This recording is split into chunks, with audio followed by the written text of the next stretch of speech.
cup.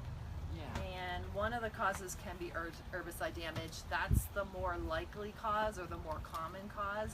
And the way you can get that, there's a variety of ways. One would be herbicide drift, meaning that either you or a neighbor or somebody sprayed on a windy day and potentially it may have hit a non-target plant like the tomato and caused that.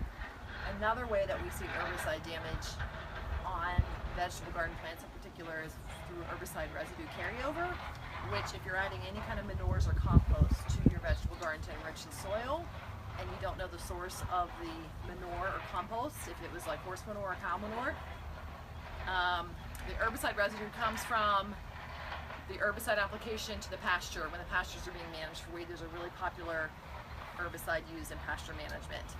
And so they're using it for weed management. It gets on the forage.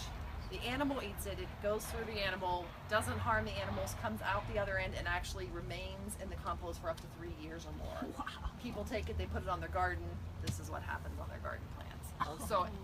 So what you want to do when you have something like this happening is try to rule out, like, nope, didn't use any compost from a source like that, nope, didn't spray or don't know if anyone's spraying or there's no way that happened around my home.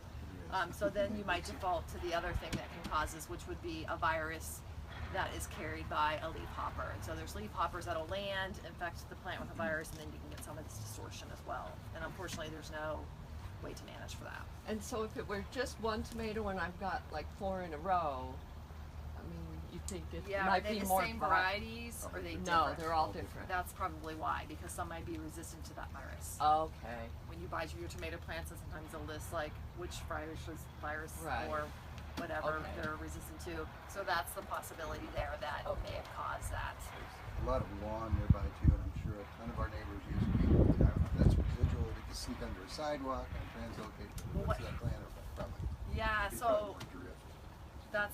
that's what we see a tremendous amount of herbicide drift from is 2,4-D products, because they volatilize in high temperatures. Oh. So what happens is people will have a break in the weather and they're like, yes, it's time to spray, and so they use their weed and feeds on the lawn, or they just use 2,4-D for broadleaf weeds in the beds.